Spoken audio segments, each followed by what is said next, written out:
welcome to Two Boomer Women. I'm your host, Agnes Knowles. I've been talking with Boomer women for almost a decade now. Well, I guess I've been talking to Boomer women all my adult life. Reinventing myself several times along the way, though, but always focused on us, Boomer women. With this incarnation of Two Boomer Women, I'll be interviewing other women who have a message of interest for our demographic. If you want to hear about or learn about something specific, let me know and I'll find someone who understands us to talk about it. There's a contact page at twoboomerwomen.com. If you want to be a guest on Two Boomer Women, bring it on. There's an application form at the website too.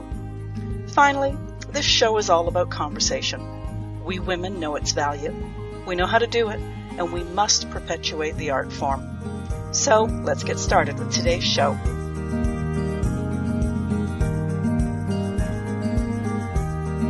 Welcome to the Two Boomer Women podcast. I'm your host, Agnes Knowles.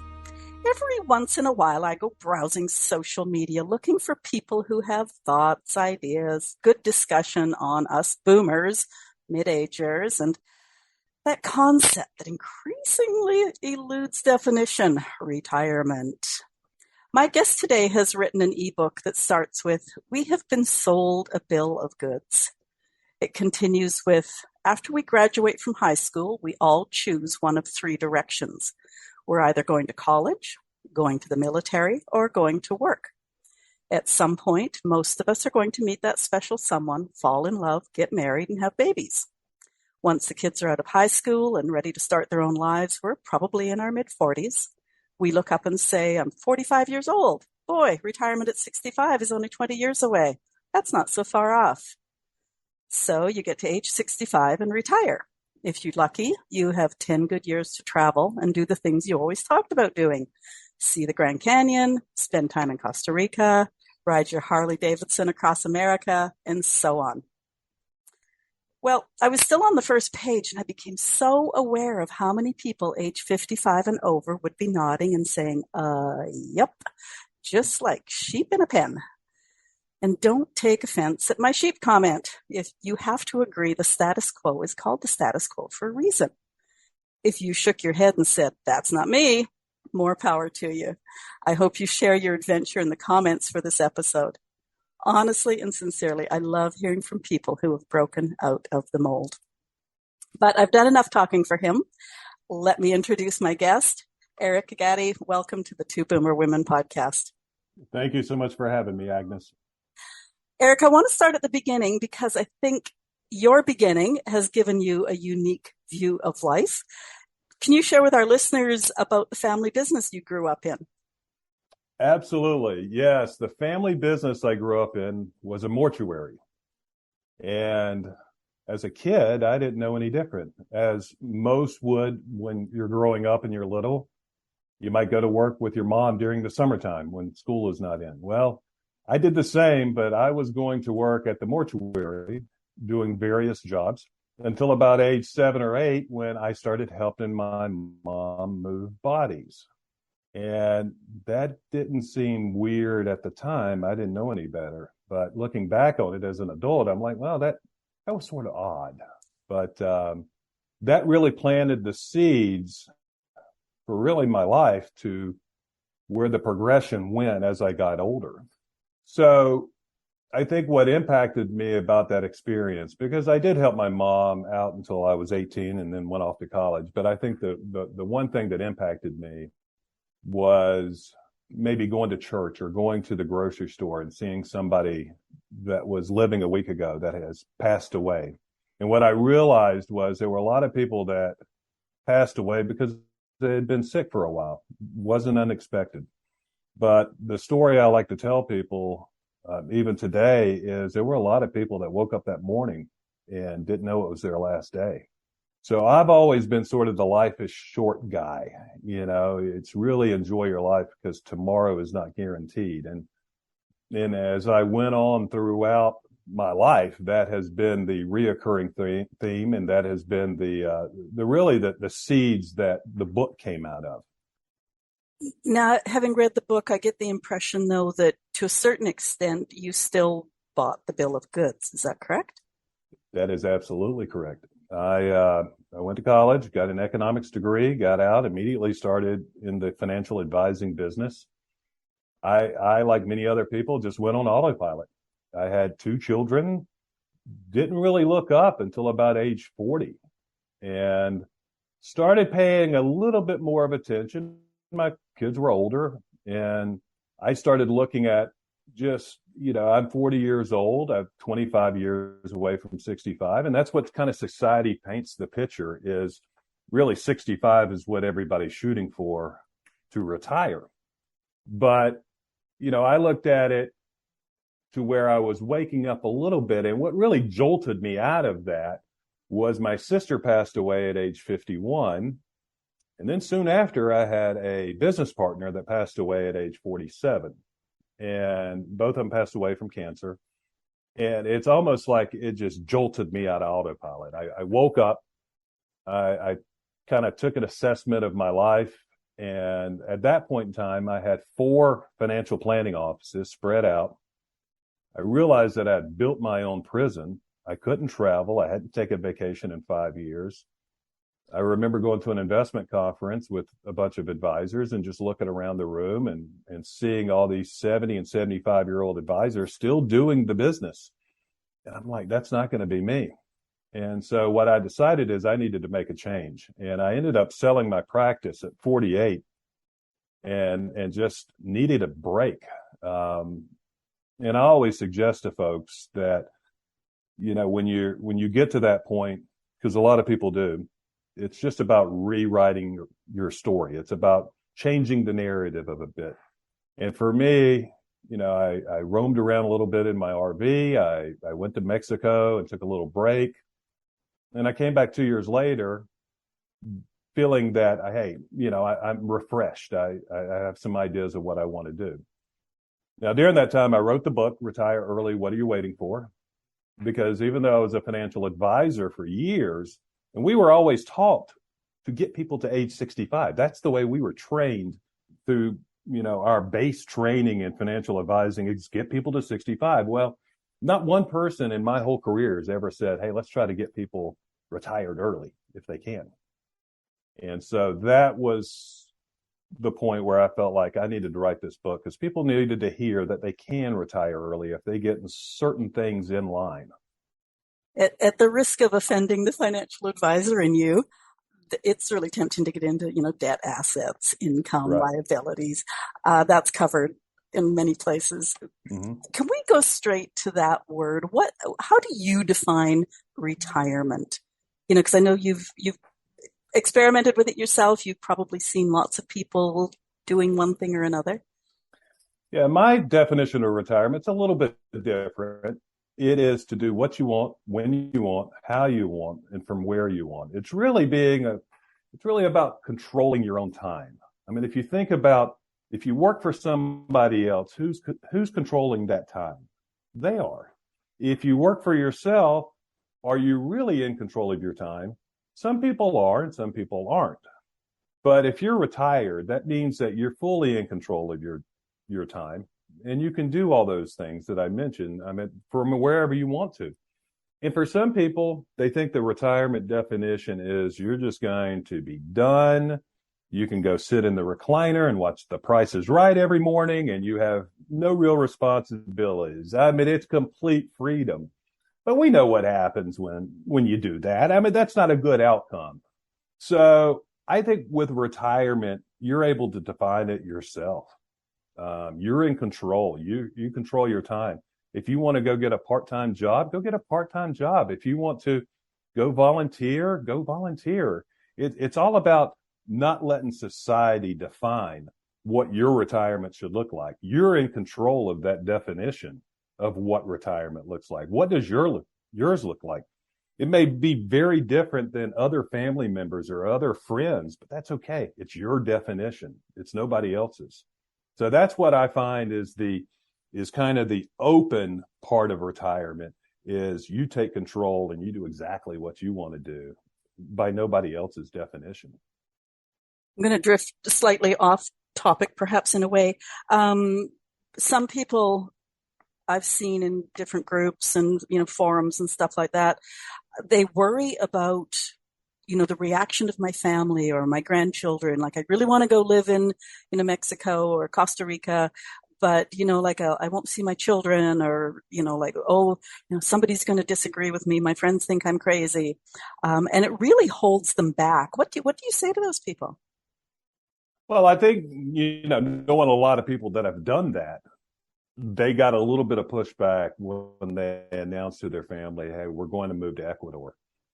However, once that mom and dad get to Ecuador, it is a joyous event for the kids to start coming down and visiting and staying for the summers. And I think the reaction changes quite a bit when it's in motion and people are actually living that.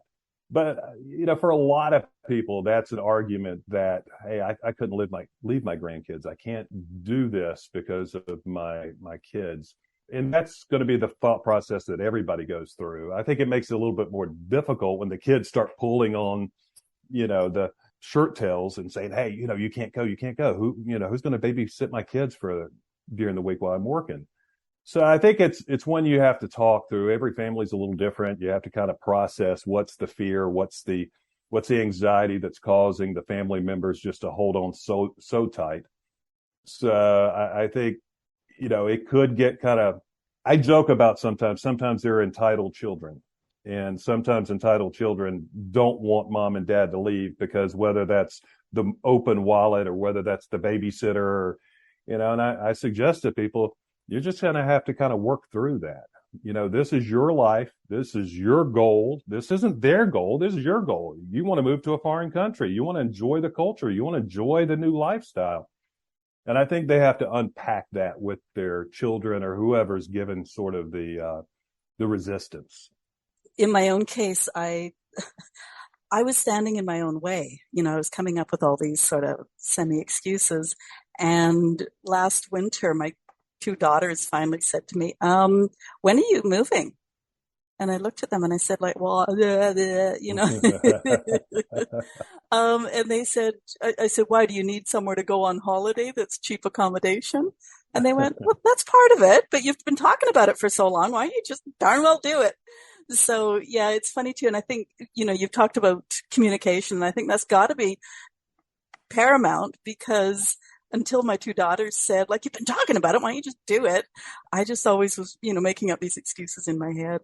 Yeah, and I think that happens when you think that they're going to react one way, and you're grateful that it's another reaction. And I think communication, whether you're taking off and going RVing across the country for a half a year, or whether you're moving to a foreign country, I mean, it's key, especially when there's grandkids involved, and especially when they're, the family is so close by. It's another thing if you're in an RV and you're going to go across the country to see your grandkids. Yeah, and that's very much a fact of life these days, is families do get spread out all over the continent and the globe. So yeah.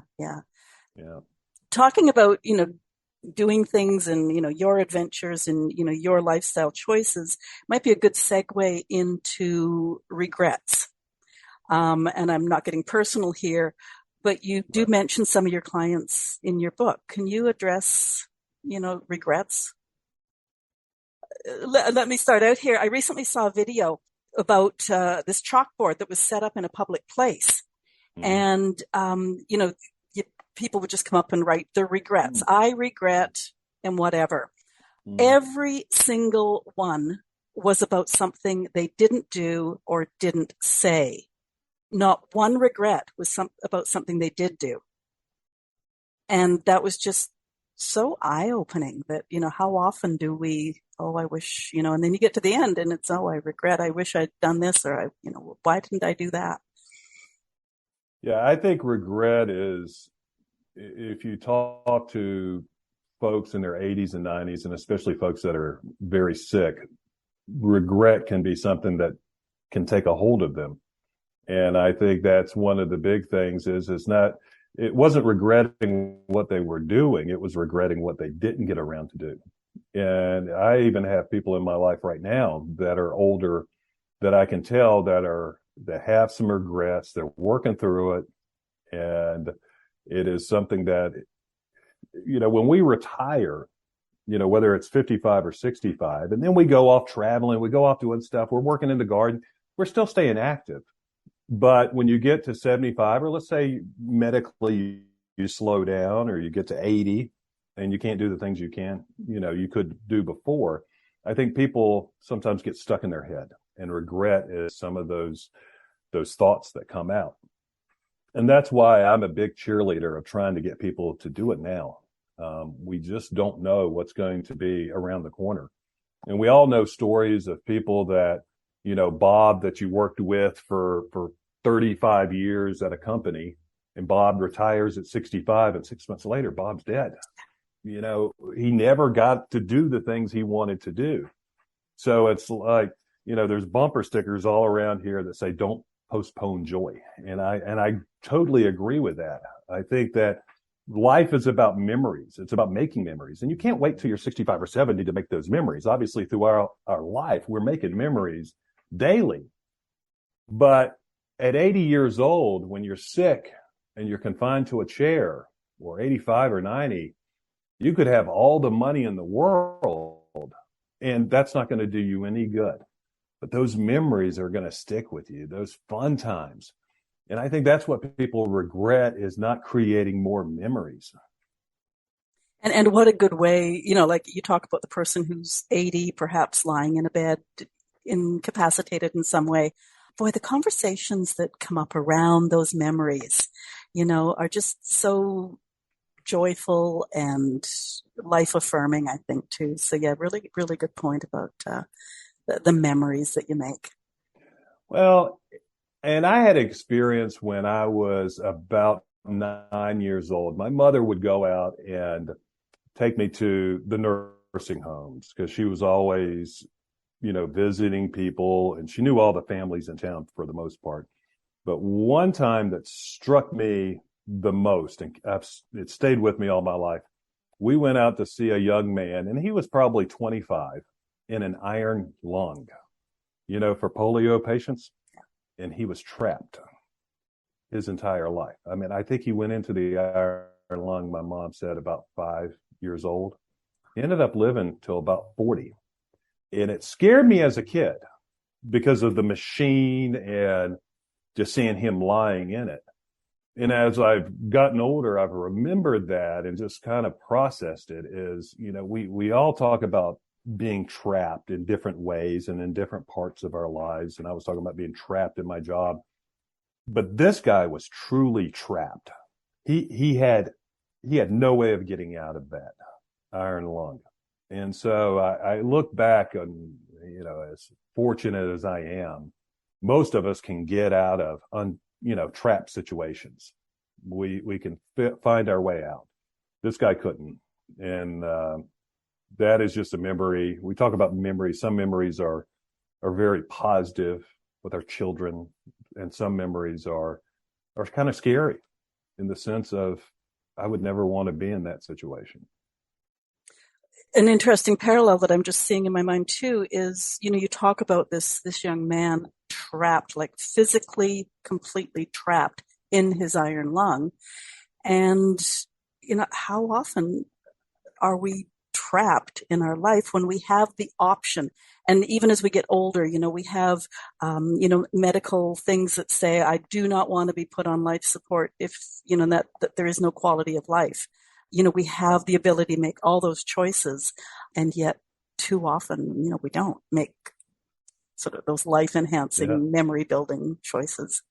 So, yeah, perhaps remember the young man in the iron lung, because most of us are old enough to remember somebody who was touched by polio, So,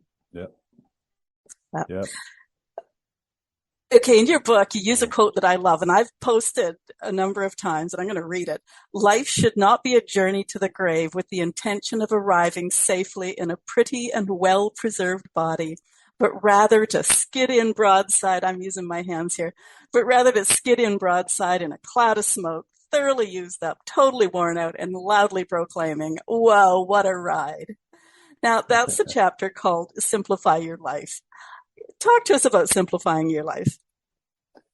Well, I think simplifying your life can be in several different areas. I think mostly it's used as, hey, we got clutter, we have stuff. A lot of times stuff is running our lives. And, once you start, unpacking things that you haven't touched in years, and I mean, you're doing it now with your move. It's one of those that, it's a therapeutic process. I know when I moved from North Carolina to Massachusetts, we got a dumpster, and we filled up the dumpster. We got rid of a lot of stuff we had not touched in a year or two.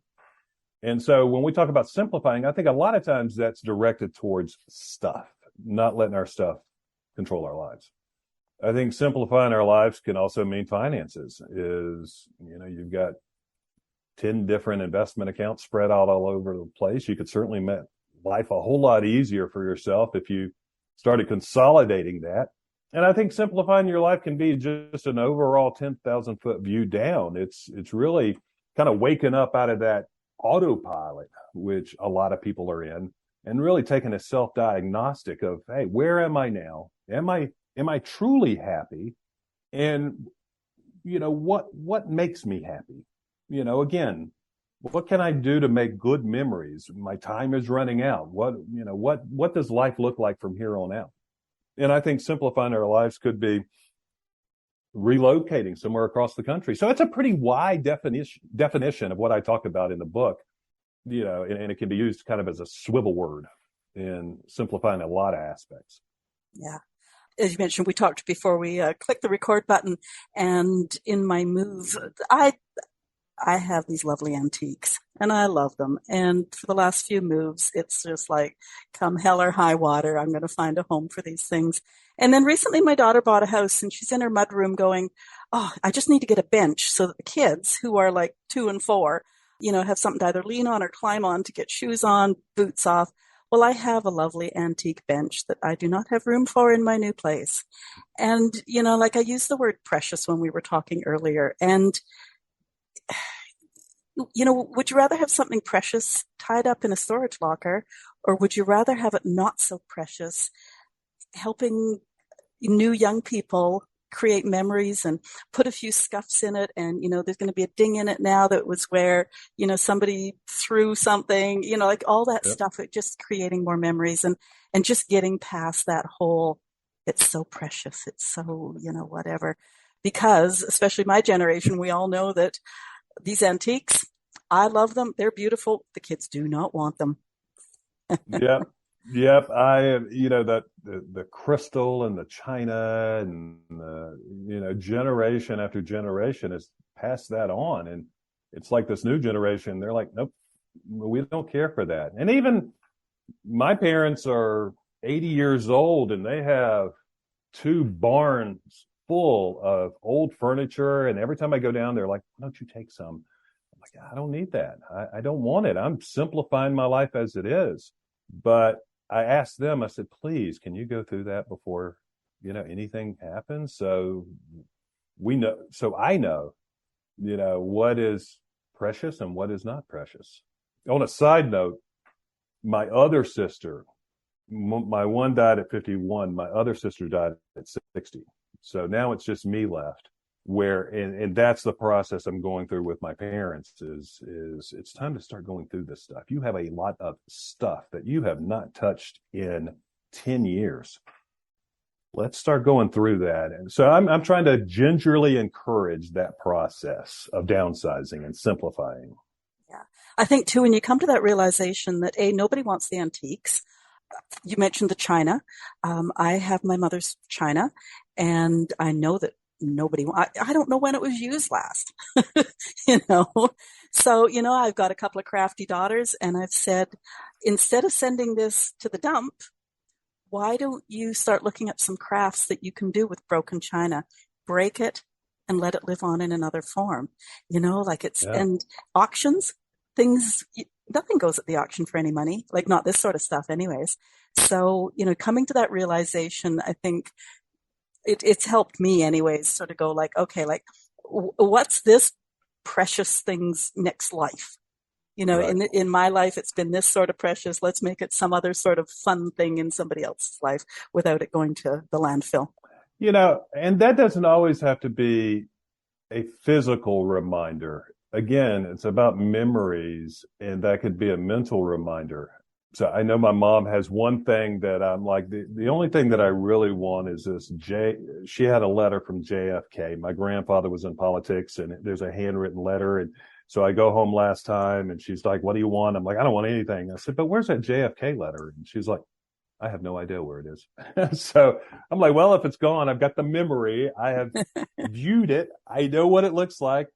And so, it doesn't always have to be in physical form. It could be in mental form as well. The memories that, of these pieces of crystal and china and Yeah. the precious gifts from other generations. Yeah. Yeah. No, I won't even go there. I was going to just give another example really quickly, but I won't. We've talked about your book. Tell us Yes. about your book. I was browsing through it and I went, oh my God, he talks about that. Oh my God, he talks about that. And it was really, really interesting sort of how, I don't know how many topics you cover in your book. Yeah, the first part of the book is more of the how to retire early. And the second part of the book is more of the lifestyles of what people are doing. Again, when you retire early at 55, you're generally retiring to something. You're not necessarily running away from something, although you could be, but you are retiring to something that's exciting, that generally is fun. So the first part of the book is the how-to part. And I created a concept called Dial into Retirement, which DIAL stands for, it's an acronym for debt, income, assets, and lifestyle. And when you put those four things together and they're in sync, you can retire at any age. So retirement shouldn't be age-based. It's really once you get your financials in order and you have a plan that you can retire with confidence. And that's the key is too many people worry about money when they're not retired. You really don't want to worry about money when you're retired.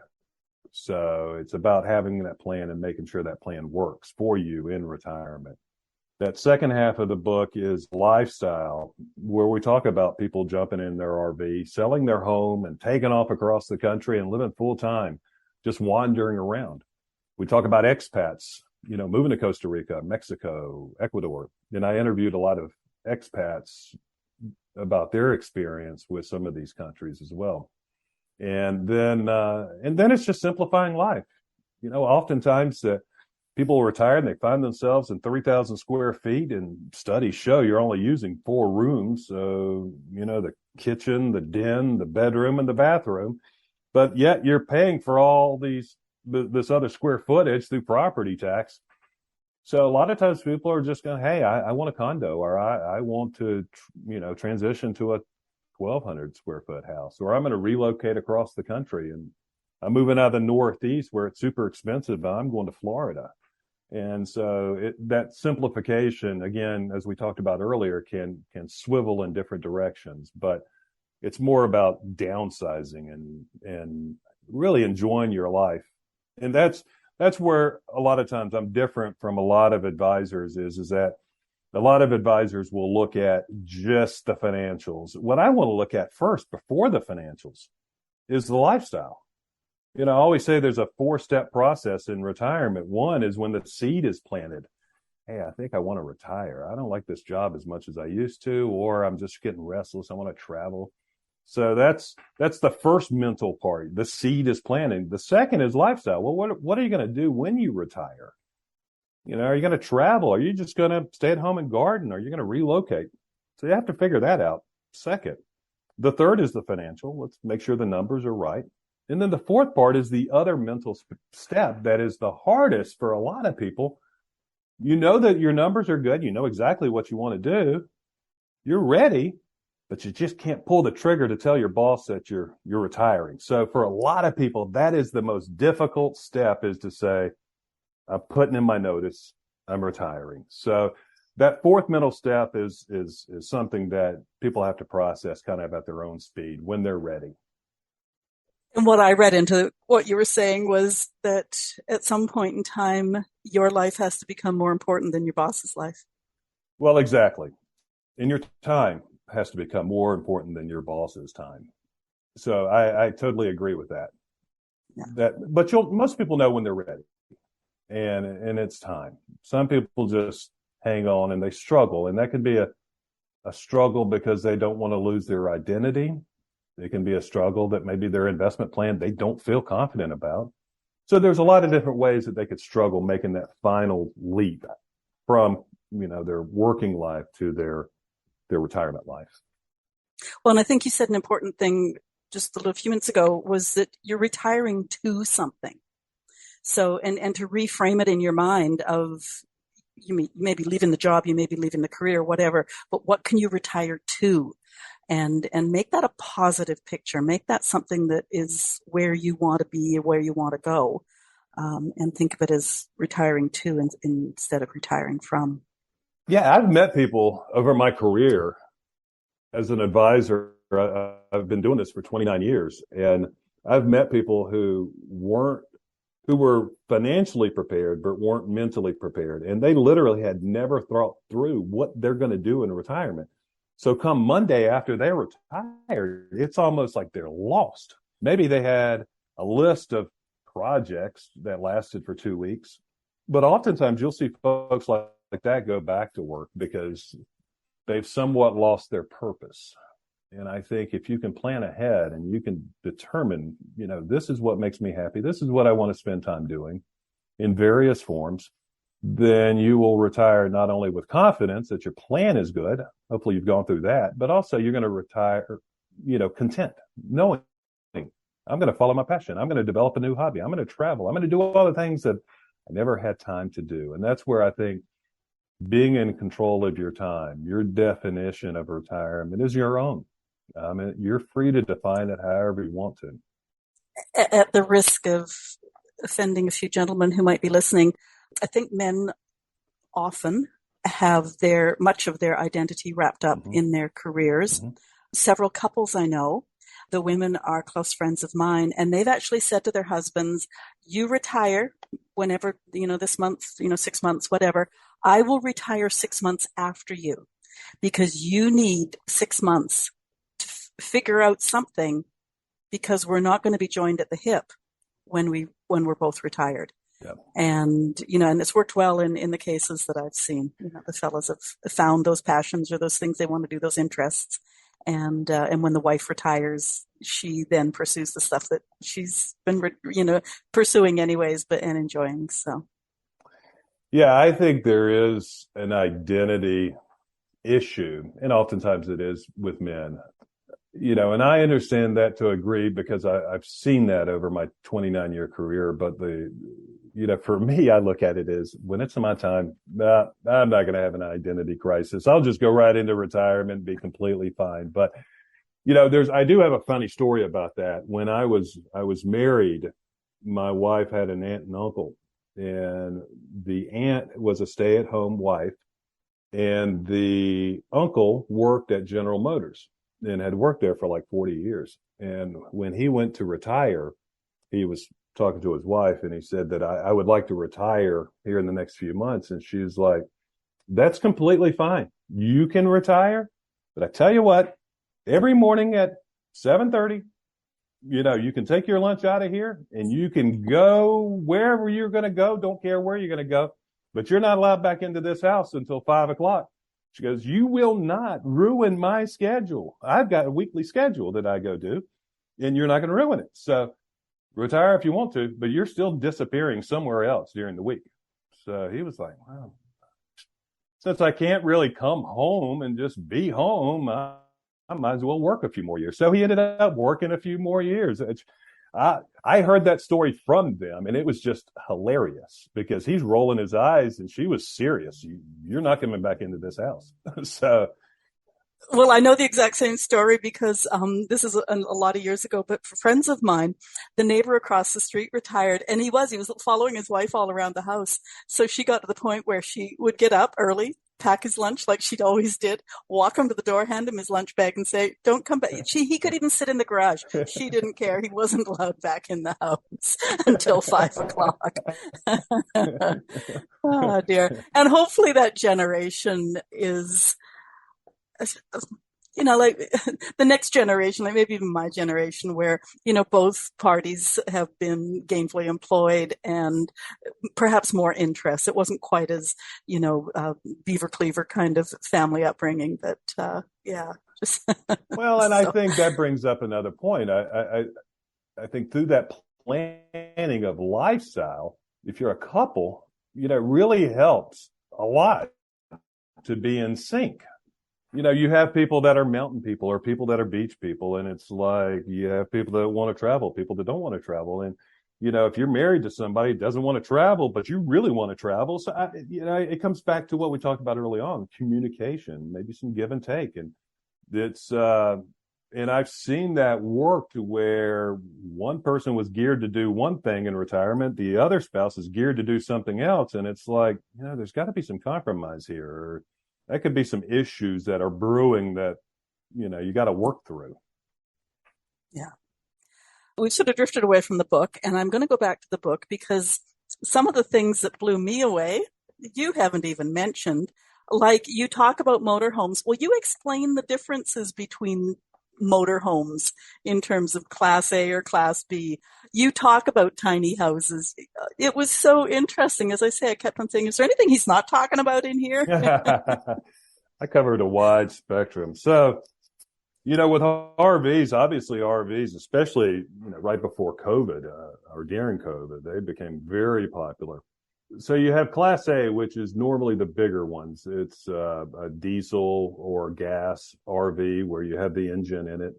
And these are anywhere from generally 32 to 40 feet in length. And so these are the big motor homes that you are seeing driving up and down the road. The Class B are typically vans.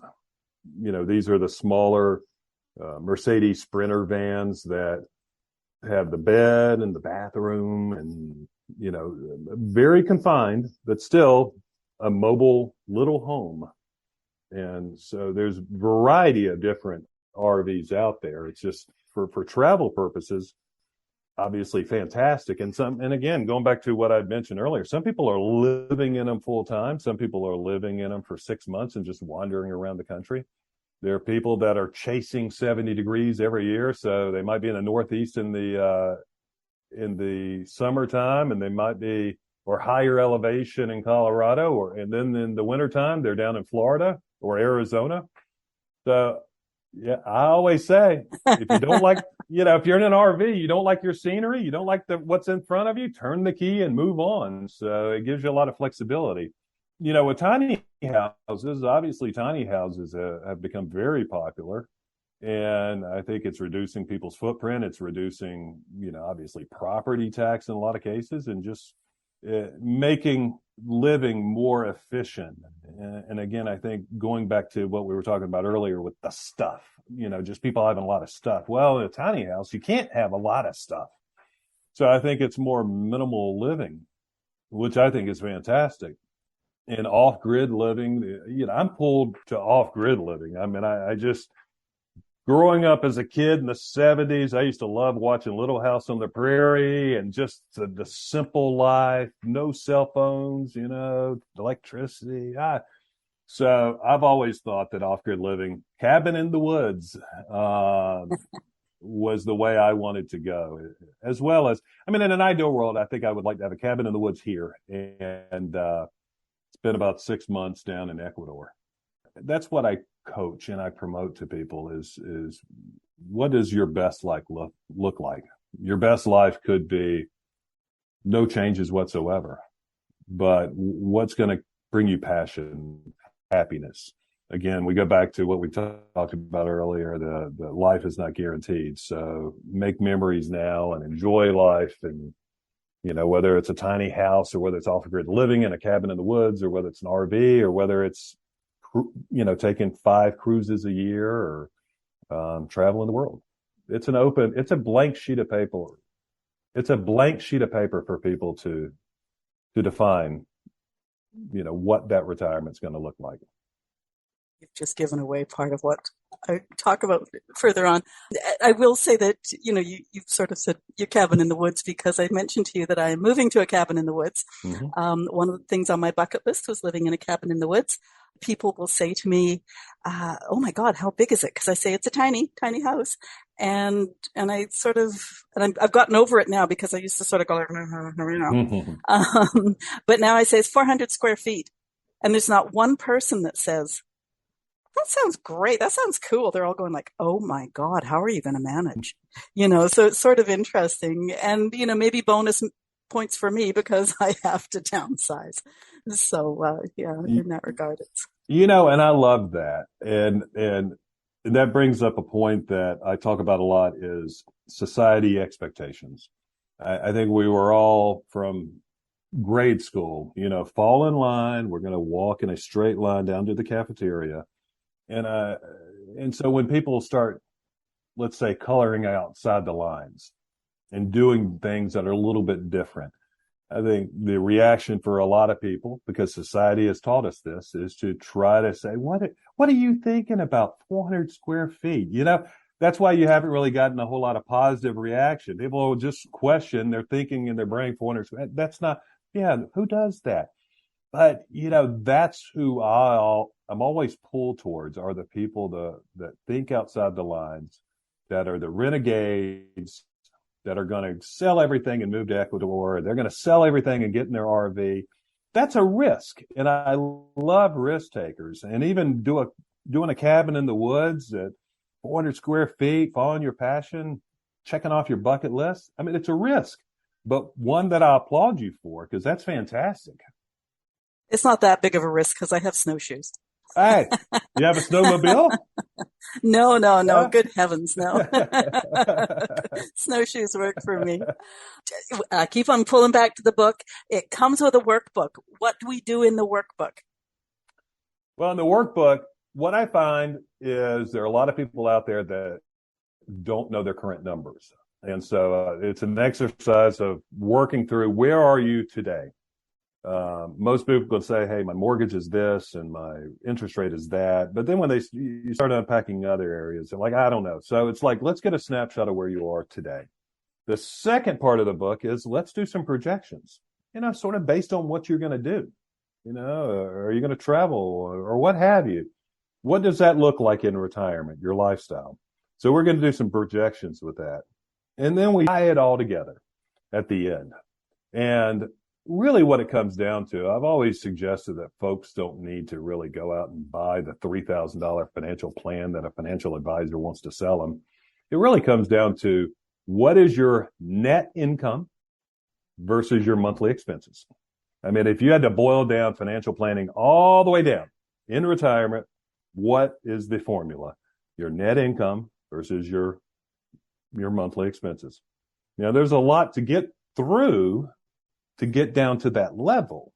But that's what we do with the workbook is an exercise of let's warm you up to your numbers today and let's make some projections. Because I always tell everybody what I love to suggest is nobody cares more about your money than you do.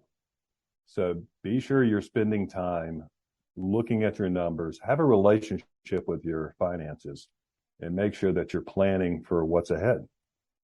I actually created an Excel spreadsheet, and it's not as embellished as yours in terms of what lifestyle do you want, but just what lifestyle do you have, and then what's going to happen with your retirement income. Right. But I call it your income outgone analyzer, because as you say, the two important things are, what's coming in and what's going out. Yep, absolutely. Absolutely. And I think a lot of times people want to make it complicated, but it really isn't. It's a fairly simple process. It's just too often people get paralyzed. Well, we call it analysis by paralysis or paralysis by analysis. People get all these numbers in their head and it's just like an explosion of, I can't think any further than this. But that's, it's not as difficult as a lot of folks on TV want to make it out to be as far as putting together your retirement plan. Right. I opened today by talking about browsing social media. That's where I found your Facebook group. Mm-hmm. You have 4,000 people in that Facebook Mm-hmm. group. Can you tell the listeners about the group, why you started, and how's it grown that big? I mean, that's 4,000 people is pretty respectable. Yeah, we started the group, or I started the group back about 3.5, 4 years ago. 4 years ago. I enjoyed writing. So between the book and then I had a different website where I was just writing blogs on various topics of personal finance.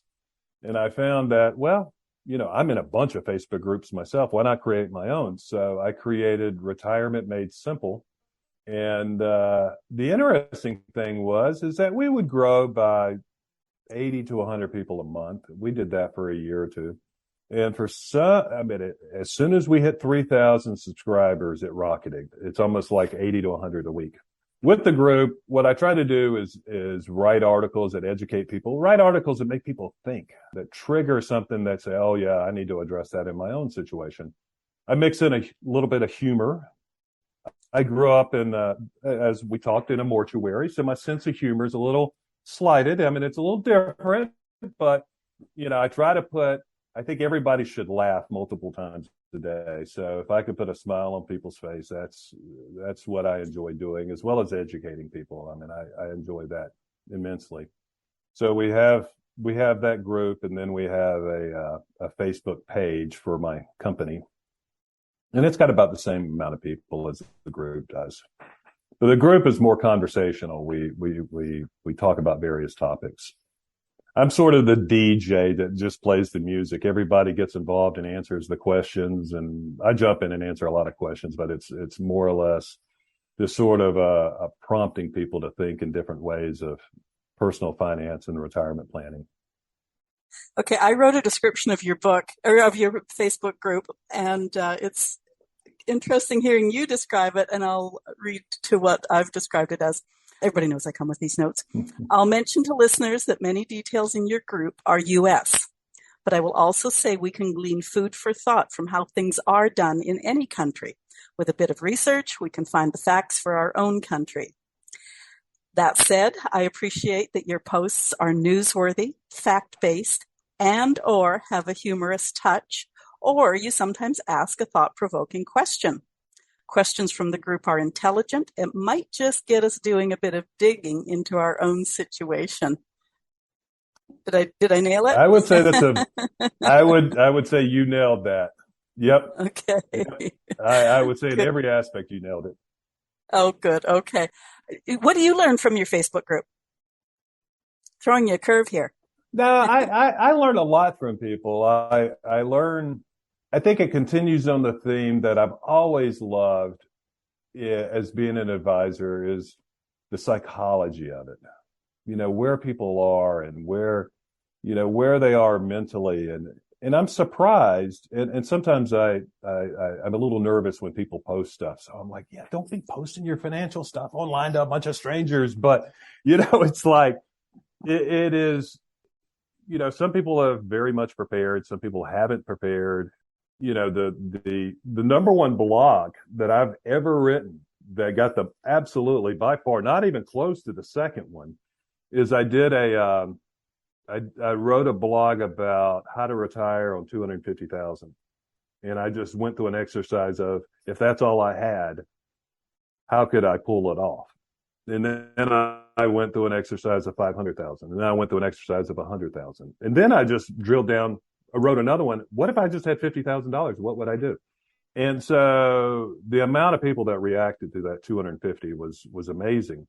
So I find that people are prepared. Some people aren't prepared.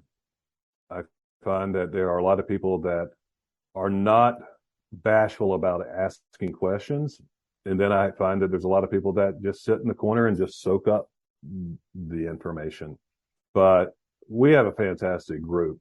I think I block about 20 spammers a day. So I try to keep everybody at bay as far as trying to get in. And I mean, our crowd is fantastic.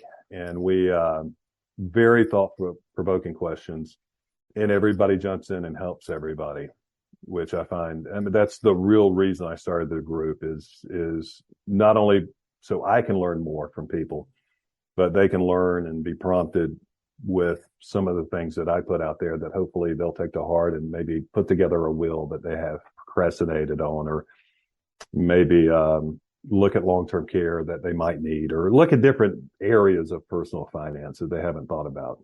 Just as you said that, it occurred to me that when I asked you what you learned, I was sort of thinking of what you learned, but given your profession, you are really getting probably a really good snapshot of the concerns, the questions, all that stuff. And so you become just that much better in your profession because you know what people are actually in their gut thinking.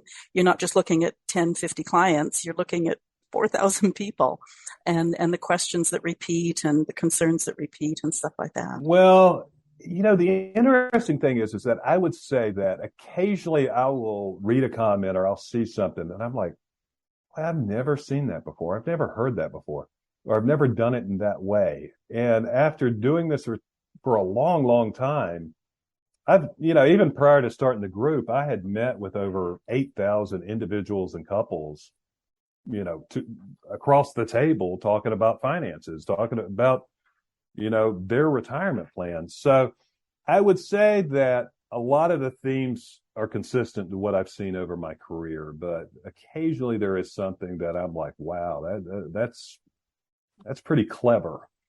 And oftentimes it's somebody they have their own accounting. Everybody's a little different in how they manage their retirement and how they, design their spreadsheets like you were talking about earlier. And so I think oftentimes if I'm coaching somebody and they send me this stuff and I'm like, whoa, that's like an accountant at a, top 3 accounting firm putting that together. So, with a long career, you've seen about everything, but I still am pleasantly surprised by things that pop up that I've never seen before. That's great. Okay, before we wrap, our listeners are mostly boomers, mostly women. Is there ever anything that we haven't touched on that you want them to know or to think about as they approach the second half of life? I would say throughout my career, 70% of the time, these are just my stats, I would say that the woman is in charge of the finances when it comes down to a couple. And with that, the other 30%, I would say, have some involvement, but there's a 10%, let's say, that has no involvement in the finances. And this would be men or women if it's on the other side, because I certainly see a whole lot more men that have no care about being involved in the finances. And if I have any suggestion to any couple, it's to really get involved and to understand. It doesn't mean that you have to ace the test and know exactly, how a mutual fund performs or how an annuity performs or a stock. But I always suggest with couples, both parties get involved, make sure you know what's going on, where the accounts are. And I think women do a much better job than men with that, because women oftentimes will come in with spreadsheets and notebooks and everything's filed and everything's perfect. And men will come in with, just stuff scattered all over the place and no plan. And I'm not bashing us men, but it's the truth. That's what I've seen in my career. So if anything, any message that I would leave is to be sure you're involved with your spouse in your finances and make sure that you understand where the properties are. If you have rental houses, you understand where the accounts are. You go to the financial advisor meetings and that you're involved and you're learning. It's a process oftentimes, but that'll be a huge benefit if that other spouse ever passes away. That was the major person taking care of the finances. Because I've seen it way too often where the one managing the finances passes away and the other is lost. And I hate those situations because it's preventable. And we don't always get time before we pass away to pass on the information. Exactly. You get hit by the proverbial bus and the other person that's left is like, well, and the thing is that there's generally with spouses, there's no secrets. It's more or less just one spouse is not as involved as the other. And, if I'm talking to the one that's not involved, I would say it's really to your benefit to jump in and get involved. Good. Okay, where do people find you on the World Wide Web? Well, I have a website. It is livefreeretirementadvisor.com. I have the Facebook group, which is Retirement Made Simple. And I have a Facebook page, which is Live Free Retirement Advisor. And so that's generally, I'm on LinkedIn. But those are the places that generally folks can find me. Okay. I always put links in the show notes, so they will be there or on the website page. Okay, listeners, if you have thoughts on today's show, please talk to us. If you're listening at twoboomerwomen.com, scroll to the bottom of the page and leave comments there. We can be found at Apple, Stitcher, iHeart, most places a person would listen to podcasts. Feel free to leave comments there and leave stars and reviews. They help us grow. Before you go, hit the subscribe or follow button and you'll be notified about future interviews with more of my great guests. And share this episode with a couple of friends who are trying to decide what retirement looks like for them. Hearing from others can only widen our view and, hey, maybe give us a great idea for our own lives. Knowing that others have successfully embarked on an adventure similar to one we're considering is really validating. If you want to be a guest on the podcast or know someone who would be a great guest, there's an application form at the website. Eric, Gaddy, thank you so much for being my guest on Two Boomer Women today and for giving us more insights into that clean slate called retirement. Well, thank you so much for having me, Agnes. I enjoyed my time here. Yeah, it was so enjoyable. Thank you. Have a great rest of the week. You too.